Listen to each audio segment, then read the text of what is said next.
Bonjour à tous, merci de nous rester fidèles sur Mauritanie Freedom, votre nouvel espace d'expression. Nous sommes réunis ce soir pour un débat sur la féodalité en milieu négro-africain de Mauritanie.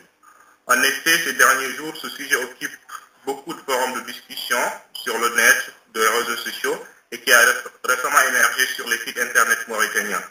Alors, on se demande s'il s'agit là d'une soudaine prise de conscience ou une libéralisation de la parole sur un phénomène que d'aucuns considèrent comme tabou. Phénomène social pour certains, discrimination au même titre de l'esclavage que d'autres. Pour en parler, nous accueillons M. Babokar, secrétaire national de la JDMR, chargé de la diaspora, et M. Diko Hanoun, secrétaire général de l'Association des Haratines de Mauritanie en Europe. Nous nous attendons ce soir à un débat respectueux et à la hauteur de l'enjeu du sujet et des attentes de nos auditeurs. Ainsi, chacun ayant le droit de ne pas être d'accord, et heureusement comme c'est le principe du débat, respectera l'opinion de l'autre, tout en ayant la possibilité de la réfuser avec des arguments solides et convaincants. Nous donnerons aussi la possibilité à nos auditeurs de poser des questions à travers Skype Mauritanie Freedom ou par SMS en envoyant vos questions au numéro suivant 06 27 55 22 37. Je répète 06 27 55 22 37 ou au 06 05 92 89 50.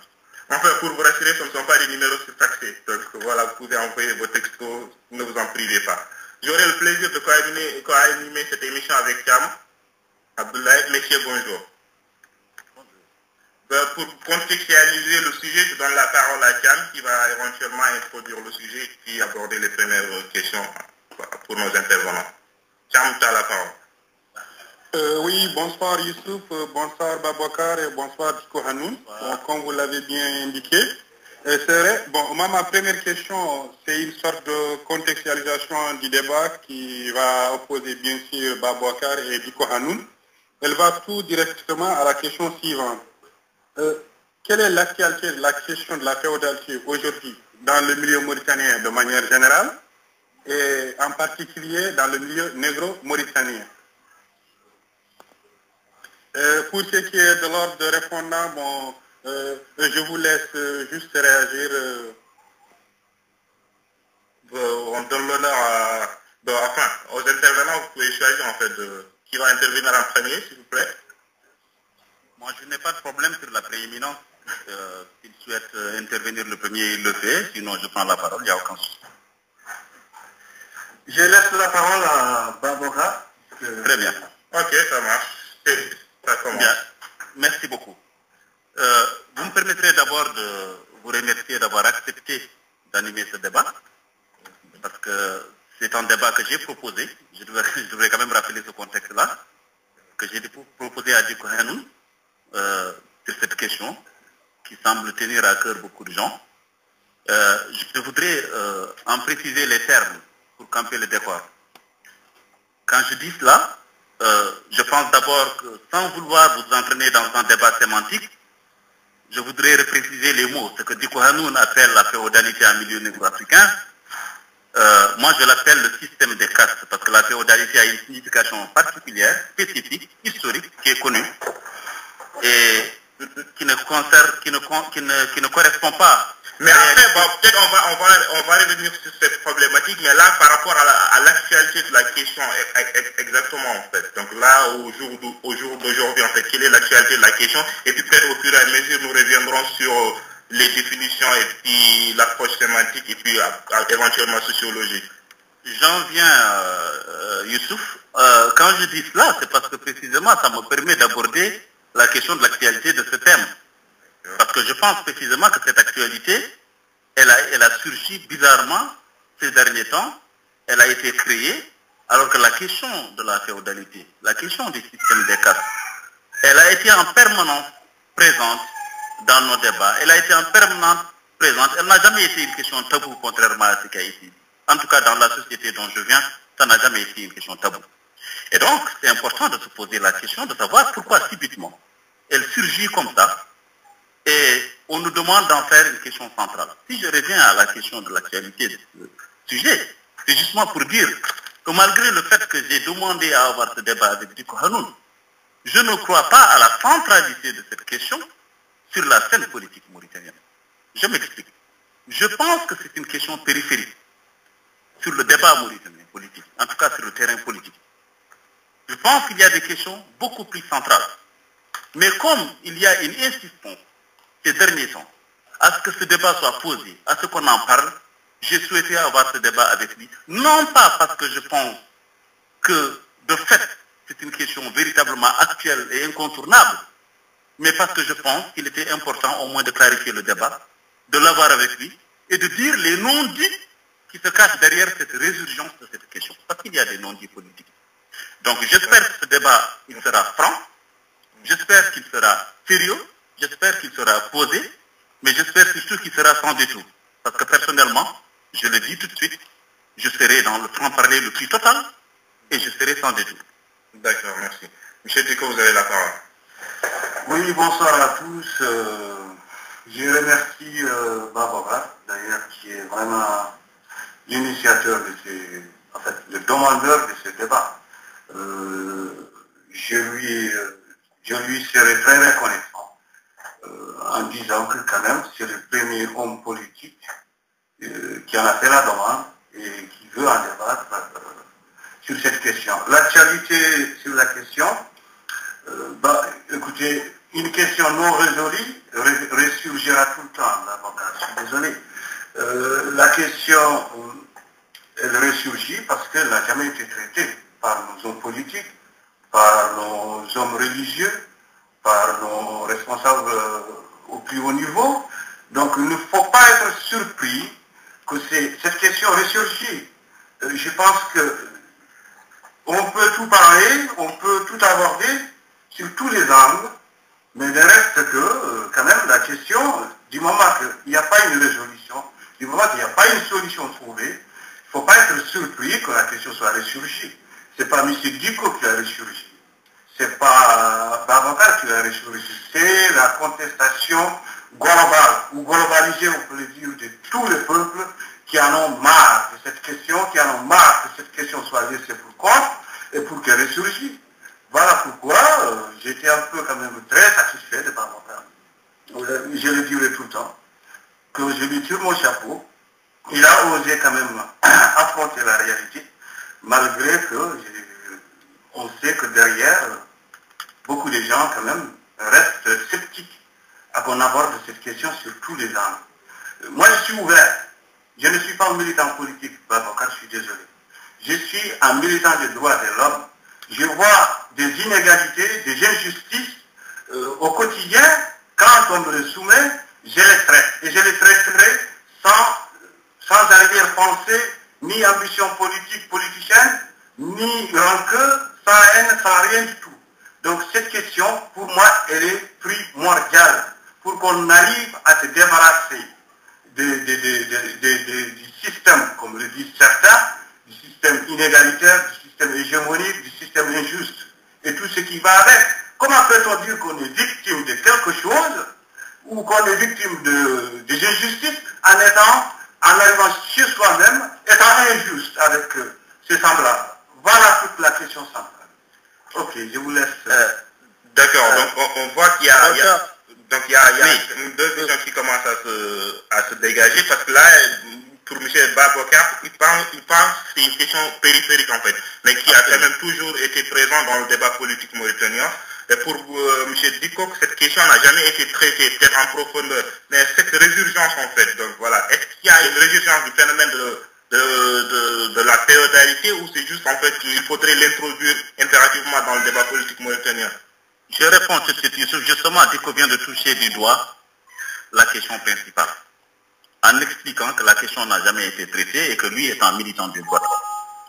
Diko Hanoun, tu m'excuseras de ne pas te croire quand tu dis que tu es un militant des droits de l'homme, que tu n'es pas un militant politique.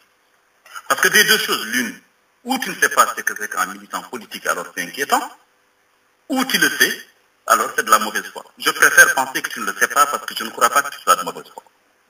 Parce qu'un militant politique, c'est qui? C'est celui qui pose dans le débat des questions fondamentalement politiques. C'est celui qui transforme toute question qu'il touche en une question politique. Or, cette question sur la féodalité, elle est d'abord avant tout sociologique.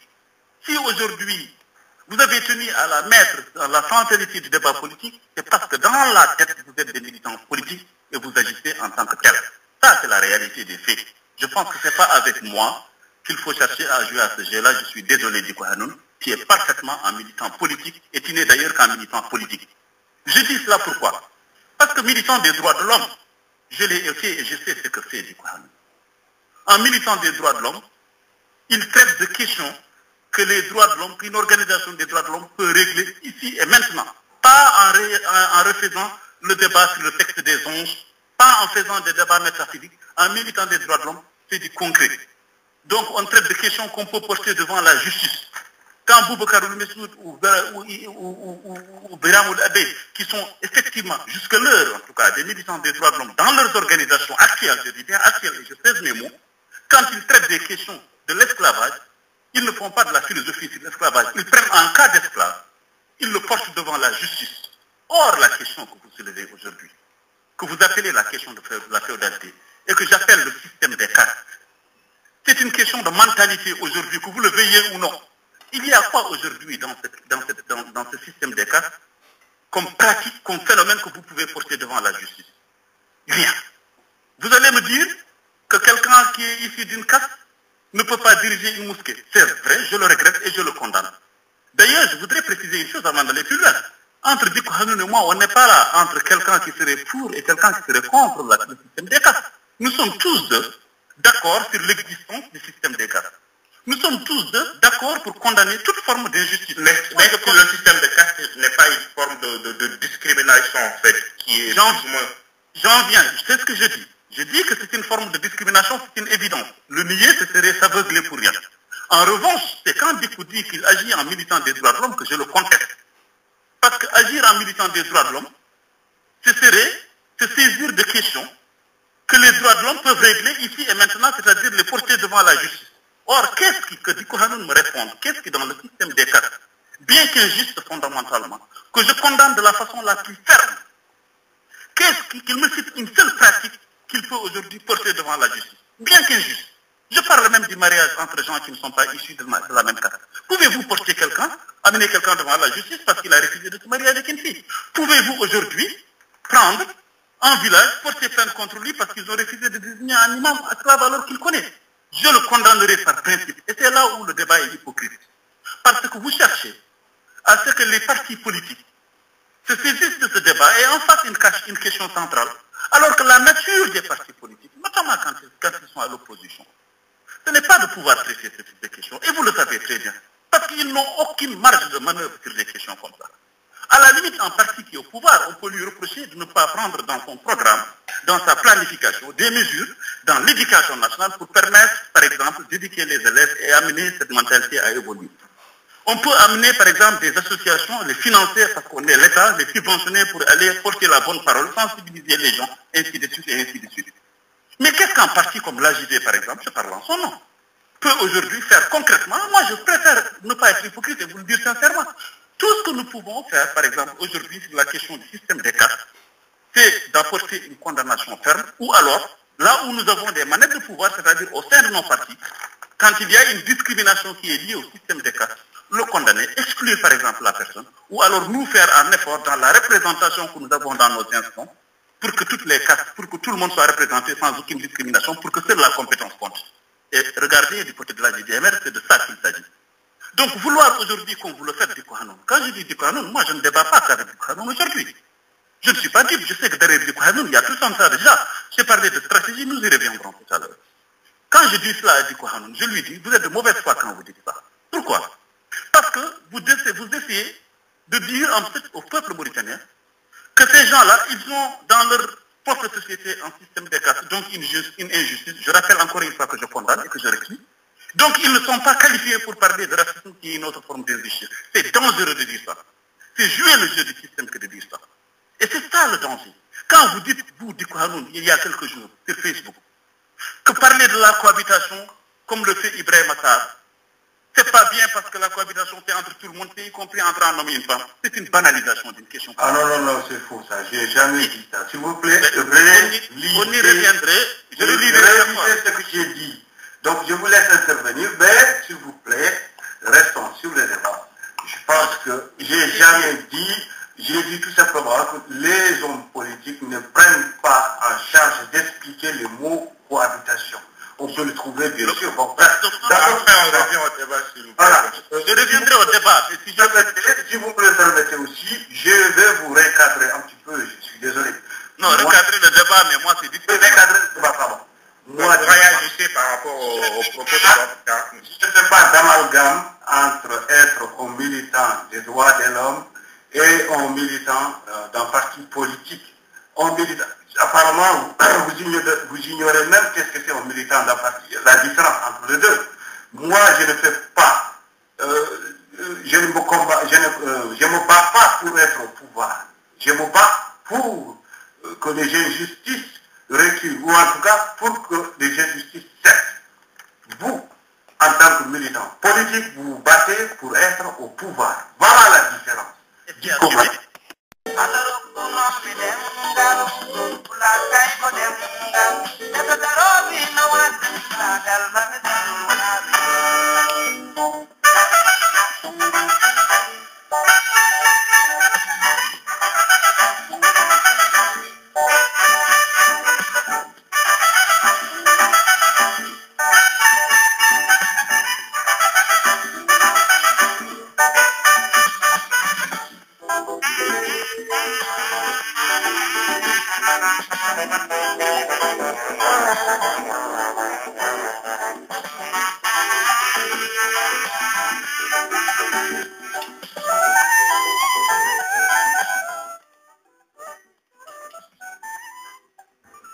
Bonjour à tous, merci de nous rester fidèles sur Mauritanie Prudent, votre nouvel espace d'expression. Nous sommes réunis ce soir pour un débat sur la féodalité en milieu négro-africain de Mauritanie. En effet, ces derniers jours, ce sujet occupe beaucoup de forums de discussion sur le net, de réseaux sociaux, et qui a récemment émergé sur les sites internet mauritaniens. Alors, on se demande s'il s'agit là d'une soudaine prise de conscience ou une libéralisation de la parole sur un phénomène que d'aucuns considèrent comme tabou. Phénomène social pour certains, discrimination au même titre de l'esclavage que d'autres. Pour en parler, nous accueillons M. Babokar, secrétaire national de la JDMR, chargé de la diaspora, et M. Dicko Hanoun, secrétaire général de l'Association des Haratines de Mauritanie en Europe. Nous nous attendons ce soir à un débat respectueux et à la hauteur de l'enjeu du sujet et des attentes de nos auditeurs. Ainsi, chacun ayant le droit de ne pas être d'accord, et heureusement comme c'est le principe du débat, respectera l'opinion de l'autre, tout en ayant la possibilité de la refuser avec des arguments solides et convaincants.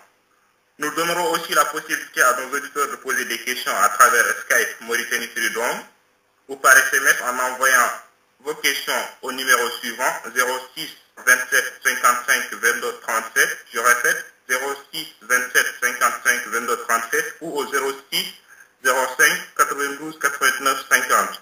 Enfin, pour vous rassurer, ce ne sont pas des numéros surtaxés. Donc voilà, vous pouvez envoyer vos textos, ne vous en privez pas. J'aurai le plaisir de co-animer cette émission avec Cham.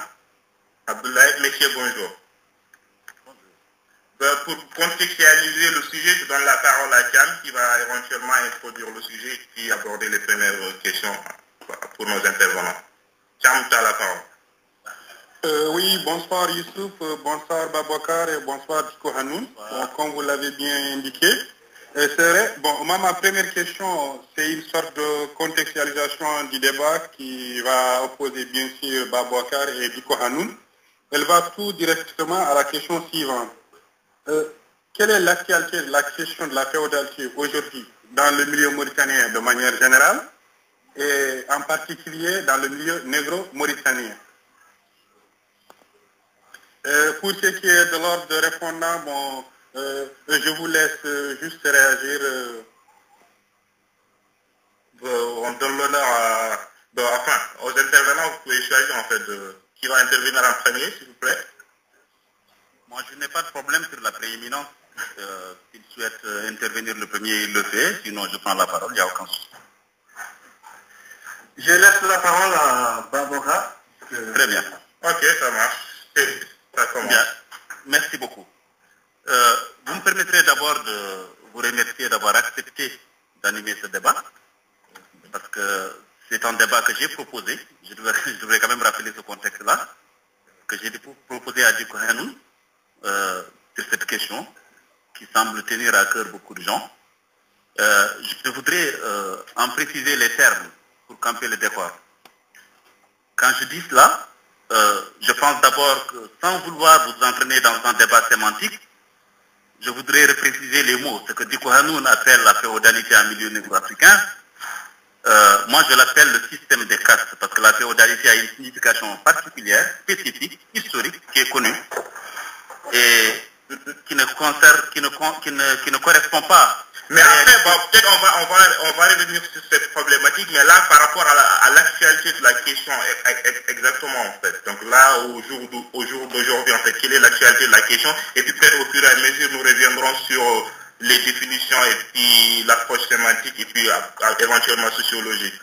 J'en viens, Youssouf. Quand je dis cela, c'est parce que précisément, ça me permet d'aborder la question de l'actualité de ce thème.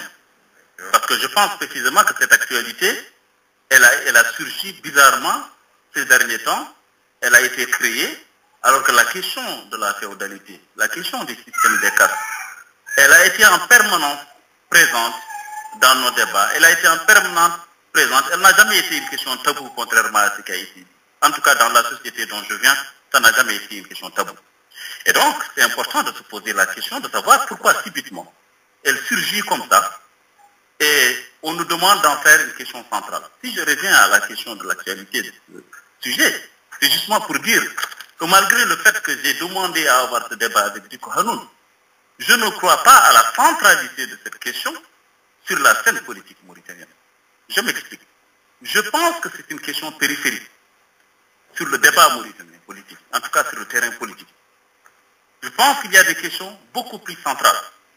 Mais comme il y a une insistance ces derniers temps, à ce que ce débat soit posé, à ce qu'on en parle, j'ai souhaité avoir ce débat avec lui. Non pas parce que je pense que, de fait, c'est une question véritablement actuelle et incontournable, mais parce que je pense qu'il était important au moins de clarifier le débat, de l'avoir avec lui, et de dire les non-dits qui se cachent derrière cette résurgence de cette question. Parce qu'il y a des non-dits politiques. Donc j'espère que ce débat, il sera franc, j'espère qu'il sera sérieux, j'espère qu'il sera posé, mais j'espère surtout qu'il sera sans détour. Parce que personnellement, je le dis tout de suite, je serai dans le franc-parler le plus total et je serai sans détour. D'accord, merci. Monsieur Diko, vous avez la parole. Oui, bonsoir à tous. Je remercie Barbara, d'ailleurs, qui est vraiment l'initiateur de ces, en fait, le demandeur de ce débat.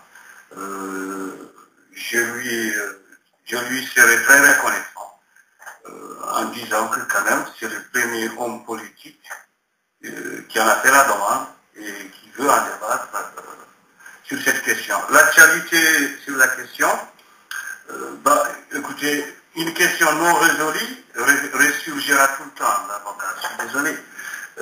La question, elle ressurgit parce qu'elle n'a jamais été traitée par nos hommes politiques, par nos hommes religieux, par nos responsables au plus haut niveau. Donc il ne faut pas être surpris que cette question ressurgit. Je pense que on peut tout parler, on peut tout aborder sur tous les angles, mais il reste que quand même la question, du moment qu'il n'y a pas une résolution, du moment qu'il n'y a pas une solution trouvée, il ne faut pas être surpris que la question soit ressurgie. Ce n'est pas M. Diko qui a ressurgi. Ce n'est pas Babacar qui a ressurgi. C'est la contestation globale, ou globalisée, on peut le dire, de tous les peuples qui en ont marre de cette question, qui en ont marre que cette question soit laissée pour compte et pour qu'elle ressurgisse. Voilà pourquoi j'étais un peu quand même très satisfait de Babacar. je le dirai tout le temps, que je lui tire mon chapeau. Il a osé quand même affronter la réalité, malgré que on sait que derrière, beaucoup de gens quand même restent sceptiques à qu'on aborde cette question sur tous les angles. Moi, je suis ouvert. Je ne suis pas un militant politique, avocat, je suis désolé. Je suis un militant des droits de l'homme. Je vois des inégalités, des injustices au quotidien. Quand on me le soumet, je les traite. Et je les traiterai sans arrière-pensée, ni ambition politique, politicienne, ni rancœur, sans haine, sans rien du tout. Donc cette question, pour moi, elle est primordiale pour qu'on arrive à se débarrasser du système, comme le disent certains, du système inégalitaire, du système hégémonique, du système injuste, et tout ce qui va avec. Comment peut-on dire qu'on est victime de quelque chose, ou qu'on est victime des injustices, en arrivant chez soi-même, étant injuste avec ses semblables? Voilà toute la question centrale. Ok, je vous laisse.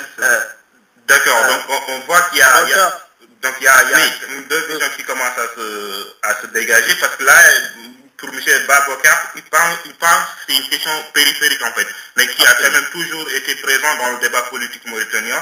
Et pour M. Dikok, cette question n'a jamais été traitée, peut-être en profondeur, mais cette résurgence en fait, donc voilà, est-ce qu'il y a une résurgence du phénomène de la féodalité, ou c'est juste en fait qu'il faudrait l'introduire impérativement dans le débat politique mauritanien? Je réponds tout de suite. Justement, Diko vient de toucher du doigt la question principale, en expliquant que la question n'a jamais été traitée et que lui est un militant des droits de l'homme. Diko Hanoun, tu m'excuseras de ne pas te croire quand tu dis que tu es un militant des droits de l'homme, que tu n'es pas un militant politique. Parce que des deux choses, l'une, ou tu ne sais pas ce que c'est qu'un militant politique, alors c'est inquiétant, ou tu le sais, alors c'est de la mauvaise foi. Je préfère penser que tu ne le sais pas parce que je ne crois pas que tu sois de mauvaise foi. Parce qu'un militant politique, c'est qui? C'est celui qui pose dans le débat des questions fondamentalement politiques. C'est celui qui transforme toute question qu'il touche en une question politique. Or, cette question sur la féodalité, elle est d'abord avant tout sociologique. Si aujourd'hui, vous avez tenu à la mettre dans la centralité du débat politique, c'est parce que dans la tête, vous êtes des militants politiques et vous agissez en tant que tel. Ça, c'est la réalité des faits. Je pense que ce n'est pas avec moi qu'il faut chercher à jouer à ce jeu-là. Je suis désolé, Diko Hanoun, qui est parfaitement un militant politique et qui n'est d'ailleurs qu'un militant politique. Je dis cela pourquoi? Parce que militant des droits de l'homme, je l'ai été et je sais ce que c'est, Diko Hanoun. Un militant des droits de l'homme, il traite de questions que les droits de l'homme, qu'une organisation des droits de l'homme peut régler ici et maintenant. Pas en refaisant le débat sur le texte des anges, pas en faisant des débats métaphysiques. Un militant des droits de l'homme, c'est du concret. Donc on traite de questions qu'on peut porter devant la justice. Quand Boubacar Messoud ou Biram Abé, qui sont effectivement, jusque-l'heure en tout cas, des militants des droits de l'homme, dans leurs organisations actuelles, je dis bien actuelles, et je pèse mes mots, quand ils traitent des questions de l'esclavage, ils ne font pas de la philosophie sur l'esclavage. Ils prennent un cas d'esclave, ils le portent devant la justice. Or, la question que vous soulevez aujourd'hui, que vous appelez la question de la féodalité, et que j'appelle le système des castes, c'est une question de mentalité aujourd'hui, que vous le veuillez ou non. Il y a quoi aujourd'hui dans ce système des castes comme pratique, comme phénomène que vous pouvez porter devant la justice? Rien. Vous allez me dire que quelqu'un qui est issu d'une caste ne peut pas diriger une mosquée. C'est vrai, je le regrette et je le condamne. D'ailleurs, je voudrais préciser une chose avant d'aller plus loin. Entre Diko Hanoun et moi, on n'est pas là entre quelqu'un qui serait pour et quelqu'un qui serait contre le système des castes. Nous sommes tous deux d'accord sur l'existence du système des castes.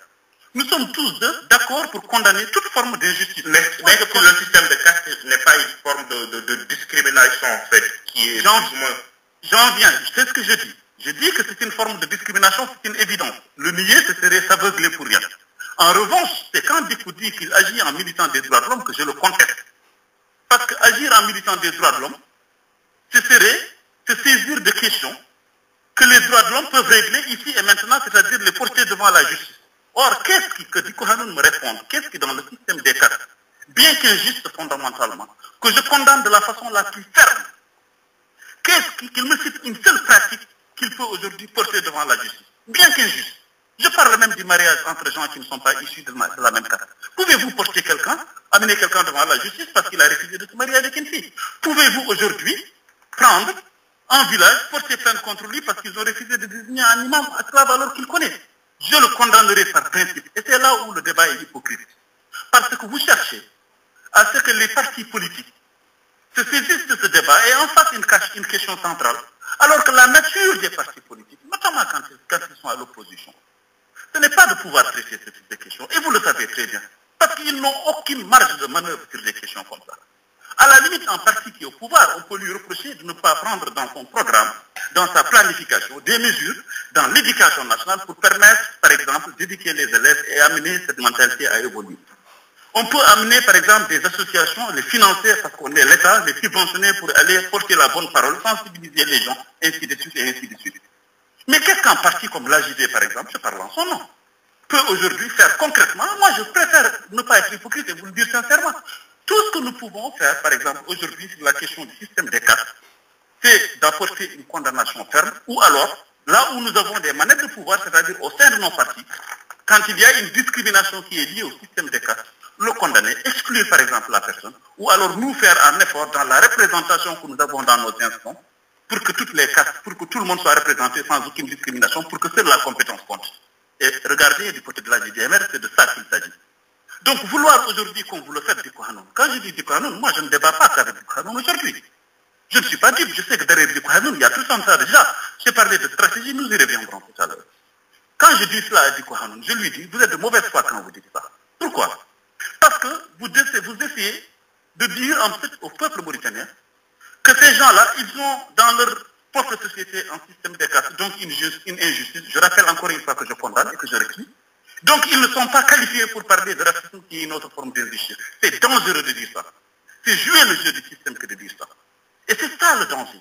Quand vous dites, vous, du Kohanoun, il y a quelques jours, sur Facebook, que parler de la cohabitation, comme le fait Ibrahim Assar, c'est pas bien parce que la cohabitation c'est entre tout le monde, y compris entre un homme et une femme. C'est une banalisation d'une question. Ah non, non, non, c'est faux ça. J'ai jamais dit ça. S'il vous plaît, on y reviendrait. Je le lirai ce que j'ai dit. Donc je vous laisse intervenir, mais s'il vous plaît, restons sur le débat. Je pense que j'ai jamais dit, j'ai dit tout simplement que les hommes politiques ne prennent pas en charge d'expliquer le mot cohabitation. On peut le trouver bien sûr. Bon, d'accord, on revient au débat, s'il vous plaît. Voilà. Je reviendrai au débat. Si vous me le permettez aussi, je vais vous recadrer un petit peu, je suis désolé. Non, recadrer le débat, mais moi c'est difficile. Recadrer le débat, pardon. Moi, je vais ajuster par rapport au propos de votre cas. Je ne fais pas d'amalgame entre être un militant des droits de l'homme et un militant d'un parti politique. Apparemment, vous ignorez même qu'est-ce que c'est un militant d'un parti, la différence entre les deux. Moi, je ne fais pas, je ne me bats pas pour être au pouvoir. Je me bats pour que les injustices reculent, ou en tout cas pour que les injustices cessent. Vous, en tant que militant politique, vous vous battez pour être au pouvoir. Voilà la différence.